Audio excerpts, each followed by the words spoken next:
भगवते लुग्नाथाय नमः। ओम नमो भगवते वासुदेवाय नमः।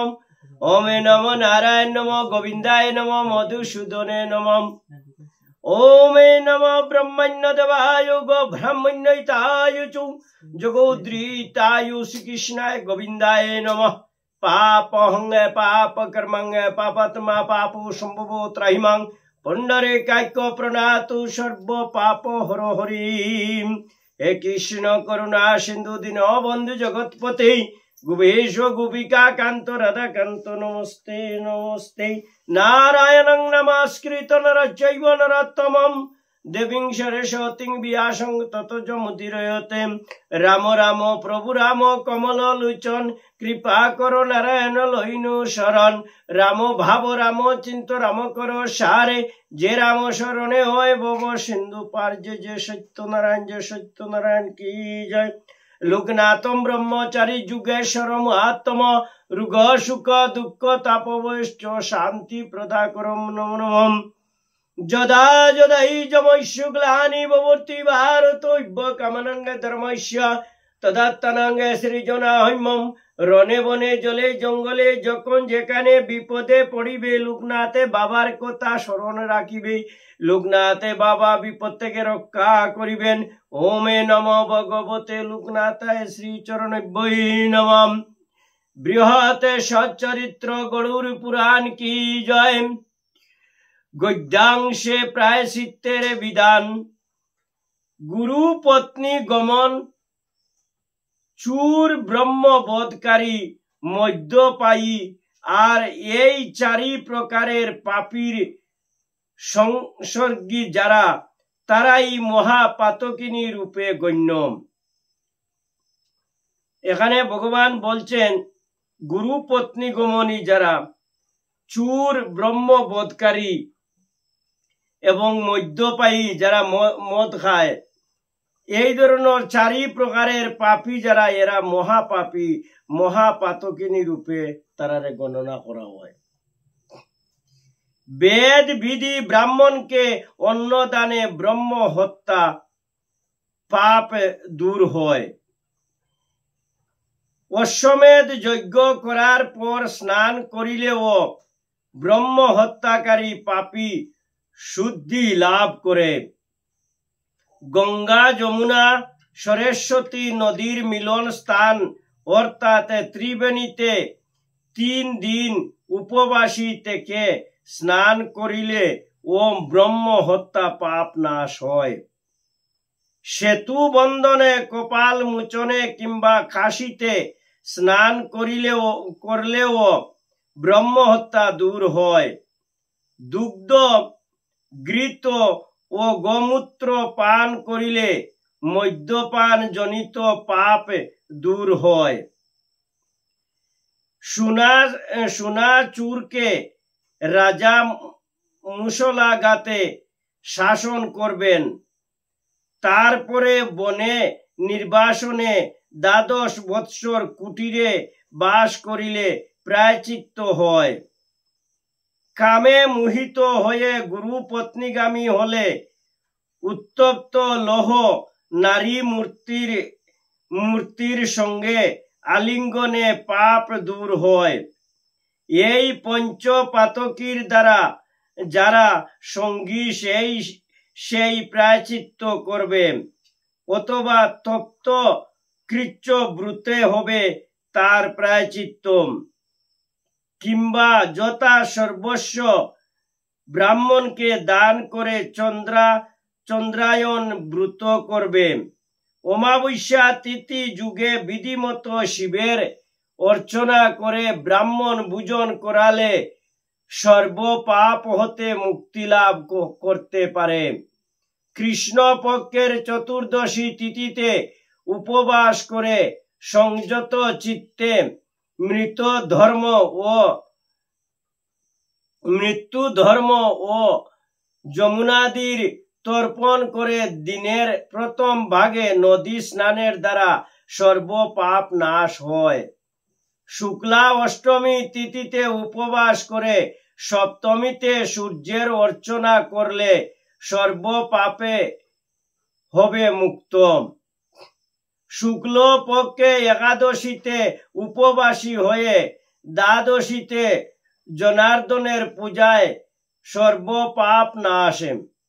যদি কোনো নারী নিজ পতির সঙ্গে দগ্ধ হওয়ার জন্য আগুনে প্রবেশ করতে পারে, তবে তার পতি যদি ব্রহ্ম হত্যাকারী হয়, কৃতঘ্ন বা মহাপাপাচারী হয়, তথাপিও সে পত্নীকে উদ্ধার করে স্বর্গধামে গতি লাভ করে।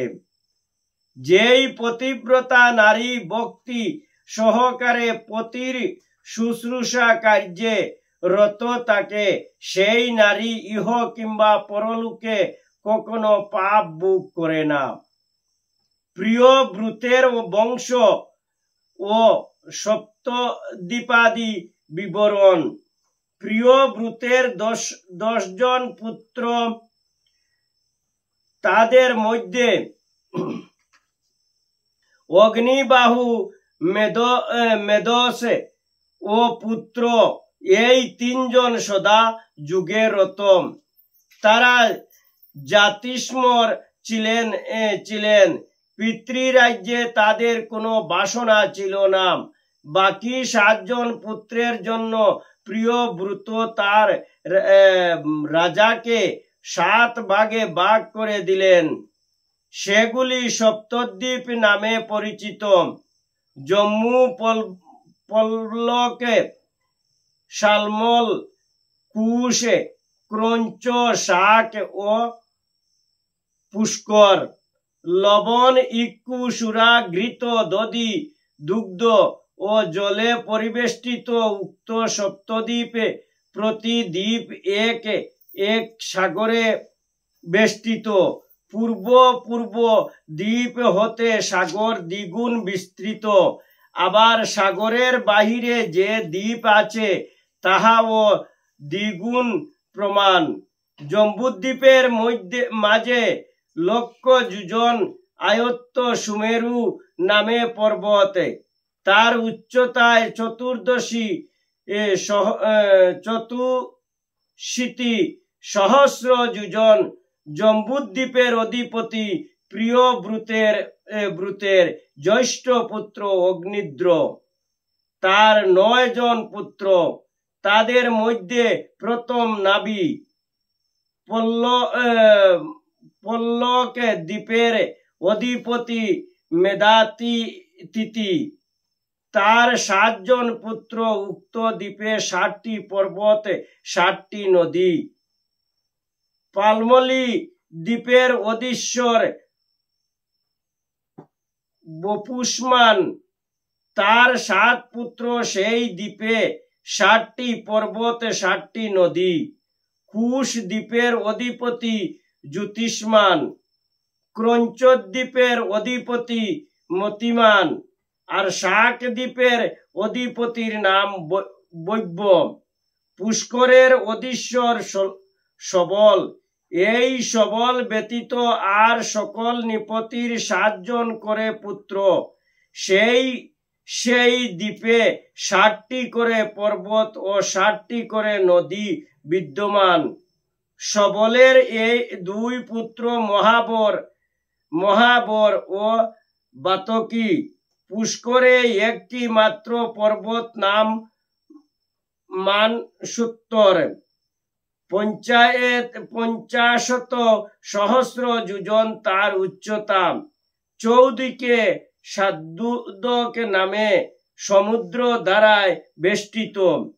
তার পূর্বভাগে বহু লোকের বাস, আর তার প্রান্তরে কাঞ্চনী ভূমি, সেখানে কোনো লোকের বসবাস নাই। তার প্রান্তে 10 সহস্র যোজন বিস্তৃত লুকালুক পর্বত।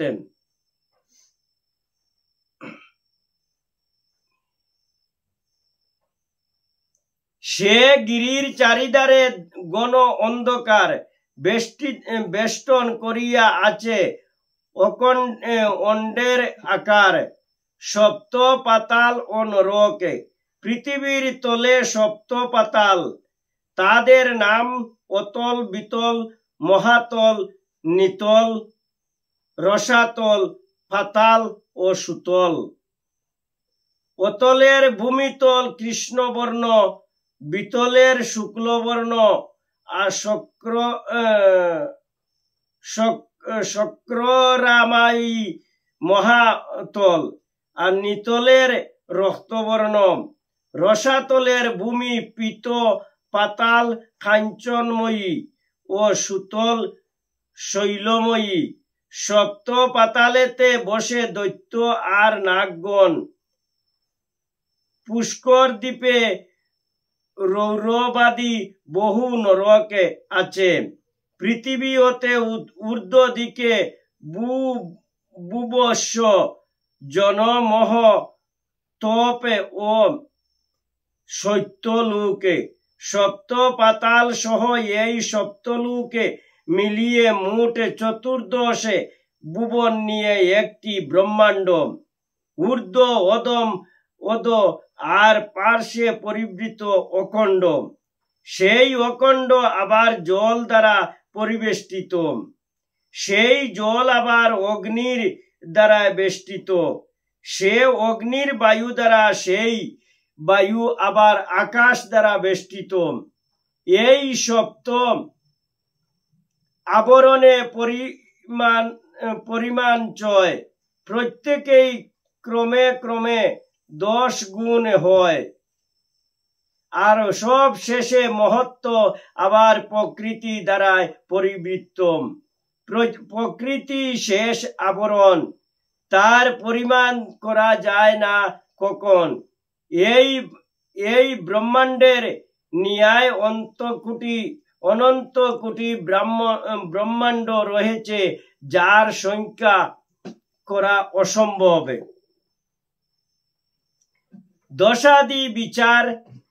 আদিত্যের দশাকাল 6 বৎসর, চন্দ্রের 15 বছর, আর মঙ্গলের 8, শনির 10, বুধের 17 ও শুক্রের 21 বছর। বৃহস্পতির দশা 19 বছর। রাহুর ভোগ 12 বছর হয়। রবির দশায় মানবের দুঃখ, চন্দ্রের দশায় সম্পদ ও মিষ্টান্ন লাভ। মঙ্গলের দশায় দুঃখ, ভোগ, রাজ্যাদির নাশ, স্ত্রী লাভ, রাজ্য লাভ। বুধের দশায়, শনির দশায় রাজ্য নাশ, বন্ধু নাশ। বৃহস্পতির দশায় রাজ্য লাভ হয়, সুখ ও ধর্ম বৃদ্ধি পায়। রাহুর দশায় রাজ্য নাশ, নানা রোগ, বহু প্রকারের দুঃখ ভোগ। শুক্রের দশায় হস্তি, অশ্ব, সুন্দরী স্ত্রী লাভ হয়। মেষ রাশি মঙ্গলের ক্ষেত্র, বৃষ রাশির শুক্রের ক্ষেত্র, আর মিথুন ও কন্যা বুধ ক্ষেত্র। কর্কট চন্দ্রের ক্ষেত্র, রবির ক্ষেত্র সিংহ, আর শুক্রের ক্ষেত্র তুলা। মঙ্গলের ক্ষেত্র বৃশ্চিক, ধনু আর মীন রাশি বৃহস্পতির ক্ষেত্র। মকর, কুম্ভ রাশি শনির ক্ষেত্র। অশ্বিনী, রেবতী, চিত্রা, ধনিষ্ঠা নক্ষত্রে অলকারাদি পরিধান সুপ্রশস্ত। যাত্রাকালে মৃগদ, সর্প, মার্জার, বানর, মুশিক, নকুল, ফক্কি, কুকুর, শূকর দক্ষিণ দিকে দেখতে পেলে সে যাত্রার শুভ ফল হয়। ওখান মনে রাখিও, যাত্রাকালে যদি কোনো দিকে যাওয়ার সময় তুমি যদি দেখো তোমার ডাইন দিকে মৃগ, সর্প, মার্জার, বানর, মুশিক, নকুল, ফক্কি, কুকুর, শূকর দক্ষিণ দিকে দেখতে পেলে সে যাত্রা শুভ ফল হয়। যদি তোমার ডাইন দিকে এরারে দেখো, যদি কোনো যাওয়ার সময় তোমার যাত্রা শুভ হইব। বাম দিকে শৃগাল, উট, গাদা দেখিলে যাত্রা শুভ। কার্পাস, ঔষধ, তৈল, রক্তমাল্য, মুক্তকেশী, নারী দগ্ধ অঙ্গার, উলঙ্গ পুরুষ দৃষ্টি হলে যাত্রা অশুভ। যদি কোনো দিকে যাওয়াত লাগো তুমি, তে এইগুলা জিনিস যদি তুমি দেখো তো তোমার যাত্রা অশুভ হইব। কার্পাস, ঔষধ, বারোইতে সময় করতে বারোইতে যদি ঔষধ দেখো, হে, এরপরে যদি তৈল, রক্তমাল্য, মুক্তকেশী, নারী দগ্ধ অঙ্গার, উলঙ্গ পুরুষ দৃষ্টি হলে যাত্রা অশুভ। যাত্রাকালে পূর্ব দিকে হিক্কা শুনিলে মহাফল হয়। যদি যাত্রাকালে কোনো দিকে যাত্রা করো আর পূব দিকে থেকে একটা আসি কেউ মারি দে, তে মনে করি যাত্রা তোমার খুব শুভ হইব। অগ্নিকুণে সুখ ও সন্তাপে দক্ষিণে হানি, আর নৈরিত কোণে সুখ ও সন্তাপে পশ্চিমে মিষ্টান্ন ভোগ, বায়ু কোণে অর্থ লাভ। উত্তরে হলে কলহের সৃষ্টি, ঈশান কোণেতে হিক্কা ধ্বনি শুনিলে মৃত্যু। ঈশান কোণে যদি কোণে যদি কোনো কেউ আসি মারে শুনো, যদি পাক্কা জানিও যে যাত্রা করি যারা তোমার মৃত্যু হইব।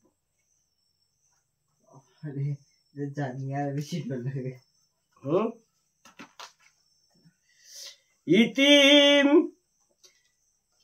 দশাদি বিচারে সমাপ্ত কি জয়। ওমে নম ভগবতে বাসুদেবায় নম, ওমে নম নারায়ণ নম, গোবিন্দায় নম, মধুসূদনে নম, গিরিধারী গোপীনাথে নম। হে দয়াময় বাবা লোকনাথে ব্রহ্মচারী, আগামী কল্য পুরুষ ও নারীর শুভাশুভ সূচকে লক্ষণ গুলা পাঠ করিব। তুমি নিজ গুণে এসে আমাকে সাহায্য করিও। আজকের এই অধ্যাপাঠে যদি আমার কোনো ভুল ত্রুটি থাকে নিজ গুণে ক্ষমা করিও। ওমে নম ভগবতী বাসুদেবায় নম, ওম নম ভগবতী লোকনাথায় নম।